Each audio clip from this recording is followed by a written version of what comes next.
2011 में चलती ट्रेन से मुझे कुछ बदमाशों ने, मैं वॉलीबॉल चैंपियन भी रह चुकी हूँ, 2011 में चलती ट्रेन से मुझे बदमाशों ने एक गोल्ड चेन पहनी थी, चलती ट्रेन से मुझे उठा के बाहर फेंक दिया था। लखनऊ से दिल्ली आ रही थी मैं।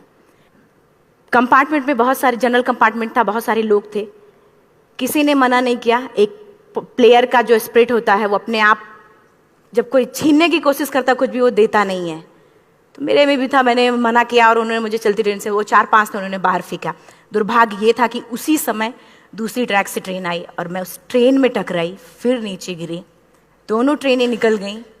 कुछ देर बाद मैंने हाथ को ऐसे रख के उठने की कोशिश किया तो देखा कि मेरा पैर कट चुका था। थाई को उठा के देखा, मेरा पैर ऐसे जीन्स में लटका हुआ था, ब्लड फोर्सफुली निकल रहा, दूसरे पैर की हड्डियां टूट टूट के बाहर निकल चुकी थी। पूरी रात मैं चिल्लाती रही ट्रैक पे, छोटे छोटे पत्थर होते ऐसे चिल्लाती रही कि कोई बचा ले, कोई नहीं आया बचाने। और जब पूरी रात चिल्लाते चिल्लाते इतना कि मुझे दिखाई भी देना बंद हो गया, जब ट्रेन आता था तो वाइब्रेट होता था। इतना ही नहीं, फ्री का इन्विटेशन भी लोगों को मिल गया था, कुछ लोगों को। ट्रैक पे आपने ट्रेन की ट्रैक पे छोटे छोटे चूहे देखे होंगे, मेरे कटे हुए पैर पे आग के मेरे पैर कुतर रहे थे। मैं ब्रेन कॉन्शियस मेरा पूरा काम कर रहा था मेरे, लेकिन बॉडी में कोई भी मूवमेंट नहीं था। पूरे पल में वही चीज़ें सोच कि कैसे मैं अपने आप को कैसे बचा पाऊँ। लेकिन करीब पूरी रात ऐसे बीता। सुबह गांव वालों ने मुझे बरेली डिस्ट्रिक्ट हॉस्पिटल यूपी में है, वहाँ पे हुआ था ये। सुबह गांव वालों ने मुझे उठाया, डिस्ट्रिक्ट हॉस्पिटल ले जाके रखा। तो फार्मासिस्ट, डॉक्टर, सीएम, जितने लोग थे आपस में बातें कर रहे, अरे हमारे पास तो एनेस्थीसिया नहीं है, ब्लड नहीं है, इसका इलाज शुरू करें तो हम कैसे करें। मुझे भी नहीं दिखाई तो नहीं, लेकिन मेरा सुनाई दे रहा था सब कुछ वहाँ पे। कहाँ से हिम्मत आई मुझ में, मुझे भी नहीं पता। मैंने बोला वहाँ पे कि सर, जब मेरा पूरा पैर कटा, तब मैंने इतनी देर रेलवे ट्रैक पे थी, मैं उस चीज़ को बर्दाश्त किया, तो अभी तो आप मेरे अच्छे के लिए मेरे पैर काटेंगे। शायद आपको यकीन नहीं होगा, या फिर कभी आप लोगों ने ये चीज़ नहीं देखी, कोई डॉक्टर या फार्मासिस्ट अपना ब्लड दे के किसी पेशेंट को बचाया। मेरी इस बात को सुनने के बाद वहाँ के डॉक्टर और फार्मासिस्ट दोनों ने एक एक यूनिट ब्लड दिया और मेरे पैर को बिना एनेस्थीसिया अलग कर दिया गया। आज भी मैं उस दर्द को महसूस करती हूँ। जब भी मैं जब बोलती हूँ तब मैं वो चीज़ें महसूस करती हूँ। उसके बाद जब बात मीडिया में आई, लोगों को पता चला कि मैं नेशनल प्लेयर है, KGMC king George medical college Lucknow में एडमिट करा, लखनऊ से फिर sport minister, AIIMS trauma centre Delhi. तब तक सब ठीक ठाक चल रहा था, प्लेयर होने की वजह से अच्छा ट्रीटमेंट मिलना शुरू हुआ। करीब 4 महीने मैं एम्स में रही।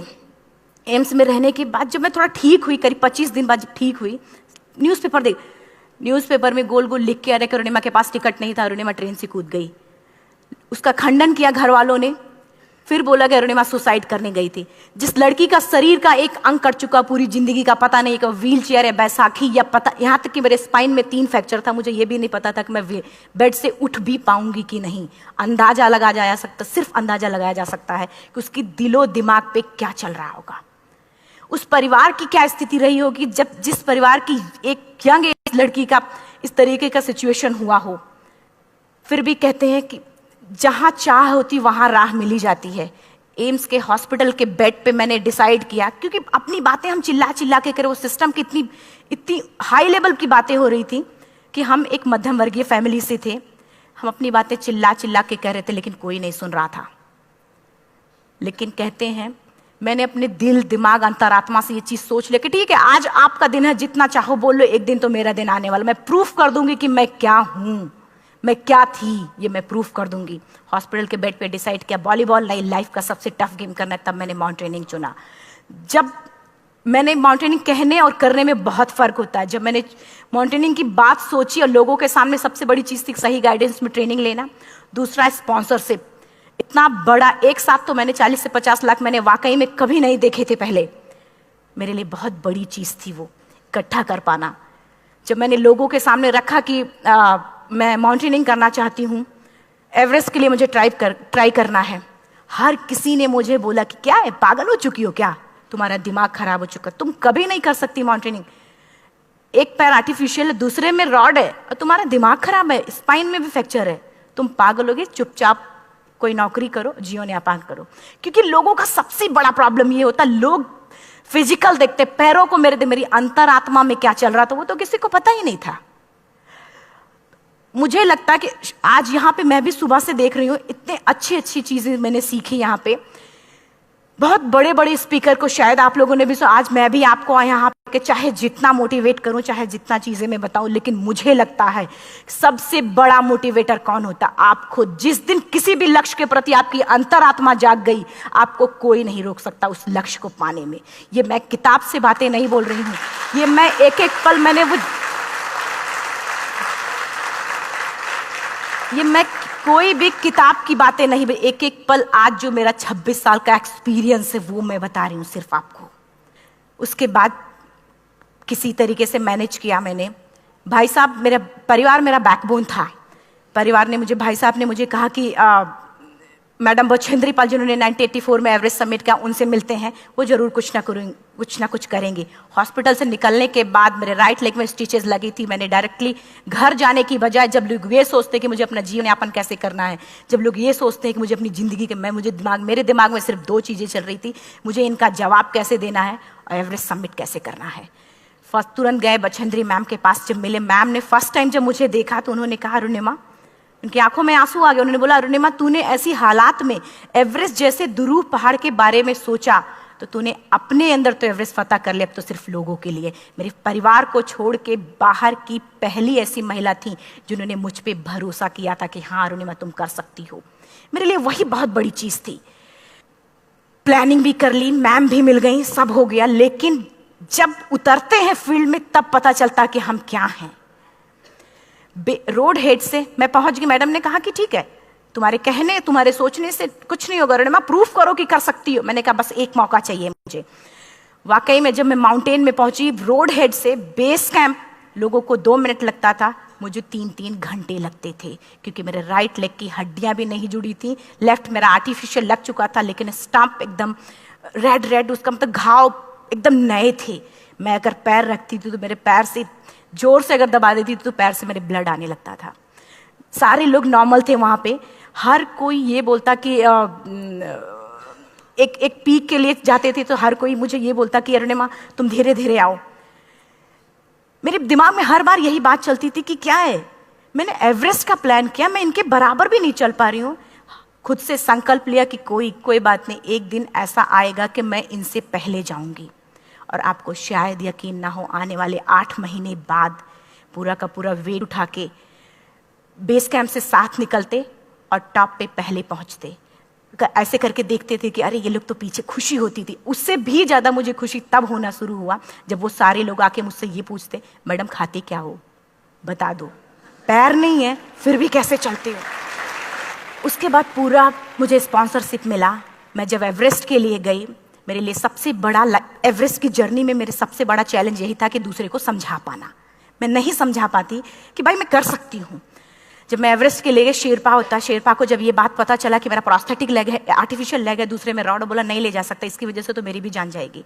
मैडम ने, हमने सबने कन्विंस किया किसी तरीके से। मन वाकई में जो टीवी में हम और उसमें फोटोज में देखते हैं, ब्लू और ग्रीन आइस, हिला देने वाला होता। जितना सुंदर दिखता उतना ही हिला देने वाला होता। जब मैं हमारे ग्रुप में 6 लोग थे, रॉकी एरिया तक मैं सबसे पहले थी, लेकिन जैसे ही मैं ग्रीन और ब्लू आइस में गई, मेरा आर्टिफिशियल लेग स्लिप कर जाता था। फ्रंट पॉइंटिंग से, जब मैं फ्रंट क्रैम्पोन से फ्रंट पॉइंटिंग मारती थी, लेफ्ट से पेन होता था तब भी करते, लेकिन आर्टिफिशियल जैसे फ्रंट पॉइंटिंग मूव हो जाता, मेरा पैर ही मूव हो जाता था। शेरपा मुझे बोला नहीं हो सकता अरुणिमा, जबरदस्ती मत करो। मैंने कहा कुछ नहीं, ये मेरा पैर है, मैं जानती हूँ कैसे चलेगा। फाइनली 1, 2 बार, 3 बार करने, 4 बार, 5 बार होल हो जाता था। आइस थोड़ा टूट के निकलता था तो मैं वहाँ पैर रख के जाती थी। कैंप 3 तक ठीक था, प्रॉपर एक्लेमेटाइज किया अपने आप। कैंप 3 तक जनरली गए। बात जब कैंप 3 के ऊपर की होती है, साउथ कोल समिट, अच्छे माउंटेनियर, अच्छे दिलेर के हौसले धरे के धरे तब रह जाते हैं जब अपनी आंखों के सामने किसी को मरता देखता है, और दिमाग में बात, जब जिसको डिसीजन मेकिंग, और जब दिमाग में बातें जब ये आने लगती हैं कि अरे जिस चीज़ के लिए हम जा रहे हैं उसी चीज़ के लिए आदमी मर रहा है, इसी चीज़ के लोग लिए मर चुके हैं। रात में क्लाइंबिंग, ज़्यादा से ज़्यादा माउंटेनिंग रात में की जाती है क्योंकि वेदर शांत होता है। जब मैं रात में निकली साउथ कोल से, कैंप 4 से, मेरी हेडलाइट जिधर ही हेडलाइट जा रही थी उधर ही डेड बॉडीज मुझे नजर आ रही थी। मेरे रोंगटे खड़े हो रहे थे। मुझे समझ में नहीं आ रहा था कि मैं करूं तो क्या करूं। इतना ही नहीं, मैं जिस रोप में थी उसी रोप में जब मैं आगे जा रही हूँ और एक बांग्लादेशी, उनका हाथ हल्का हल्का ऐसे हिल रहा, मुंह से आवाज आ रही थी। मैं एक्सप्लेन नहीं कर सकती मुझे कितना डर लग रहा था। बार बार ये बार बार मन में आती, इसका ऑक्सीजन खत्म हुआ है, ये मर चुका है लास्ट सिचुएशन में, और हम कुछ नहीं कर पा रहे हैं, क्या करें। उसके बाद मैंने 10 से 15 मिनट सिर्फ मैं वहां खड़ी रही। मैंने सिर्फ इतना बोला कि अगर आप सभी में से सभी ने एवरेस्ट सबमिट कर लिया तब तो ठीक है, अगर नहीं सबमिट किया है मैं सबके लिए एवरेस्ट सबमिट करूंगी और जिंदा वापस जाऊंगी। क्योंकि जैसा हम सोचते हैं हमारी बॉडी उसी तरीके से जनरेट करना शुरू करती है। मैंने डेड बॉडी, क्योंकि जा ही नहीं सकते थे किनारे से, उसी रोप में वो एंकर है, डेड बॉडी को लांगी और लांग के जाना शुरू किया। हिलेरी स्टेप साउथ समिट के करीब जब मैं खुद पहुंची, मेरे शेरपा ने एक जोर से झटका मुझे दिया कि अरुणिमा वापस चलो, तुम्हारा ऑक्सीजन खत्म हो रहा है। हिलेरी स्टेप के बाद एवरेस्ट समिट है, थोड़ा चलने पे बाद एवरेस्ट समिट है। अगर कोई आपसे ये बोले, आप अपने टारगेट के इतने करीब हो, अगर कोई आपसे ये बोले कि अरुणिमा वापस चलो, कैसा लगता है? मैंने भी यही बोला, सर क्या बोल रहे हो आप, मैं नहीं जाऊंगी वापस।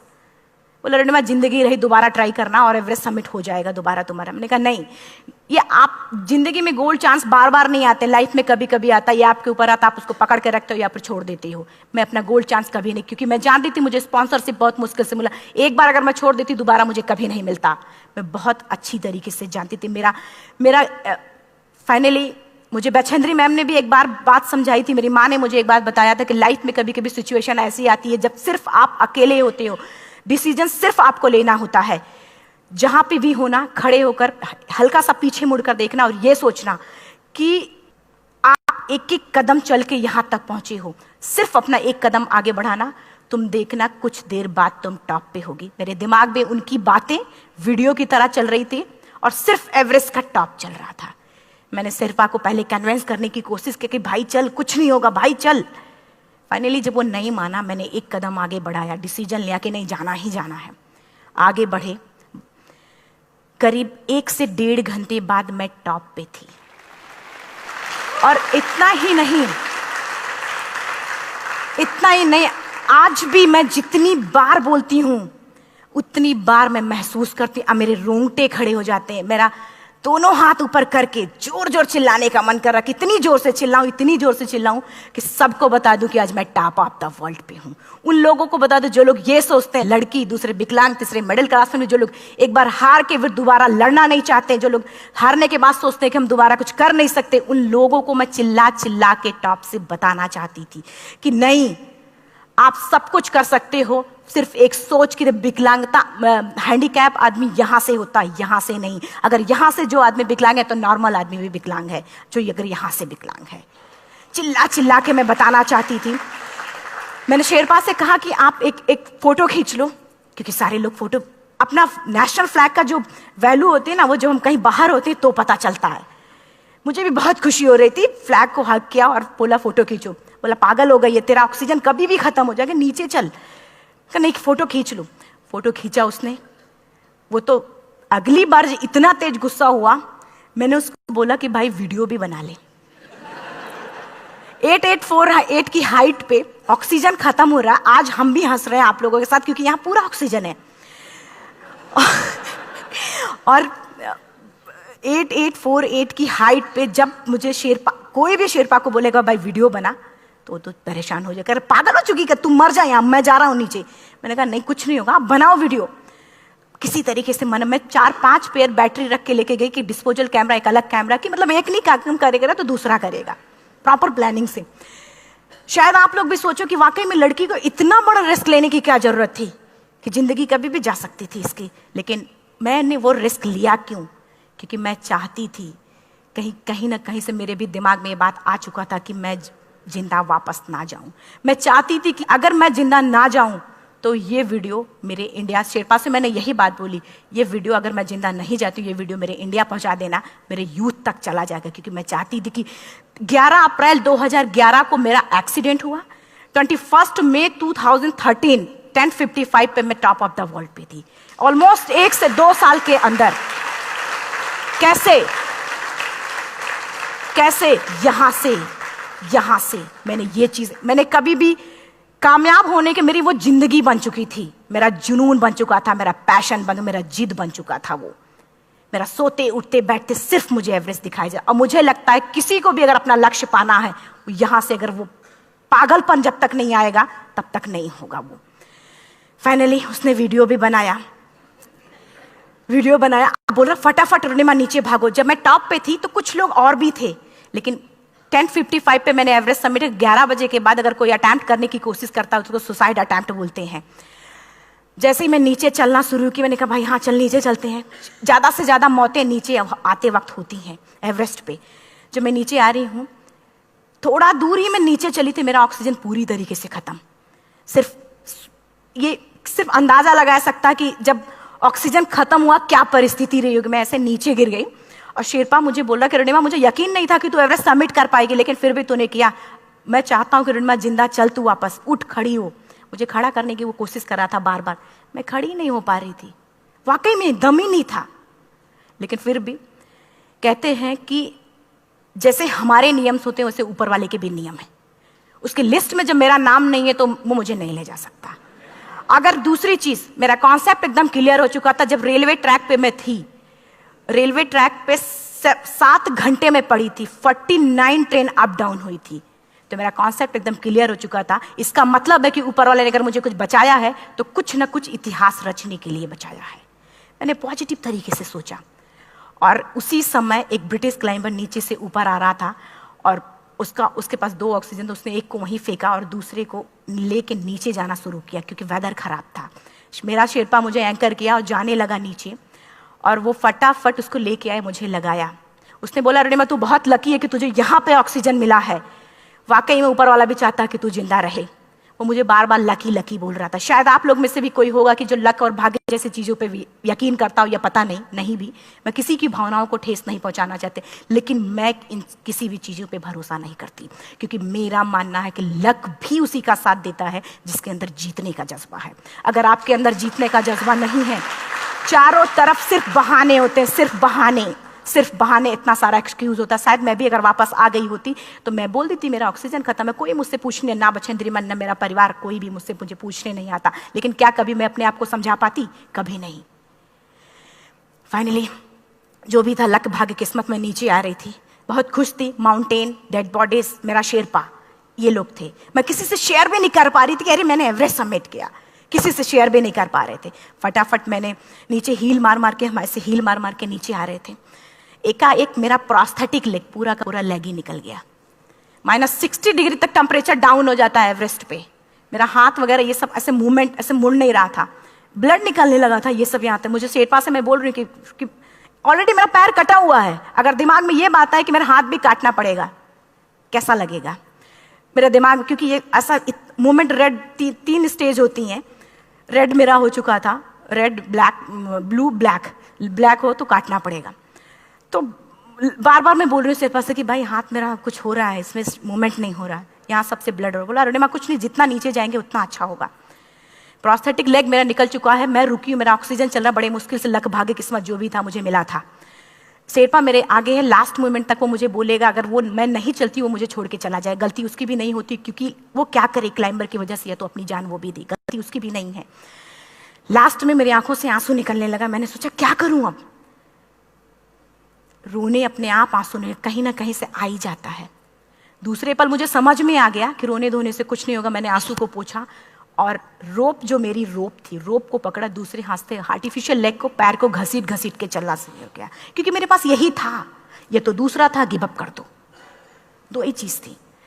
पैर को घसीट चलना शुरू हुआ। कुछ दूर नीचे चलने के आने के बाद रॉक था, उसमें घुसे, पैर को खोला, सही किया, फिर नीचे चलना। Camp 4 to submit to camp 4 3500 feet है, और इसमें टोटल जनरली लोग 16 से 17 घंटे में सबमिट कर लेते हैं। मुझे टोटल 28 घंटे लगे थे। हर माउंटेनियर, चाहे बाहर का या फिर इंडिया का, हर किसी ने ये मान लिया था कि अरुणिमा जिंदा वापस नहीं आएंगी। हर किसी ने ये चीज मान लिया था। लेकिन मुझे लगता, जब मैं वापस साउथ पोल पहुंची, जब मैं टेंट का जिप खोला, मैंने हर किसी ने कहा कि अरे तू यहाँ है, हम तो सब सोच लिए थे तू चली गई। हर किसी ने ये बोला था। फिर सब खुशी मना रहे थे हम सब। देखिए, ये सब बताने का मेरा सिर्फ एक मकसद था कि सब कुछ हम में है, हम जैसा चाहें वैसा कर सकते हैं। ऑलरेडी टाइम हो चुका है। मैं एक 4 लाइन की पंक्ति सिर्फ बोलूँगी। मैं एक्चुअली मेरा एम है कि मैं वर्ल्ड के जो कॉन्टिनेंट हैं, कॉन्टिनेंट के हाईएस्ट पीक समिट करूँ। एशिया का एवरेस्ट हो चुका है, अफ्रीका किलिमंजारो हो चुका है, यूरोप का एल्ब्रूस हो चुका है।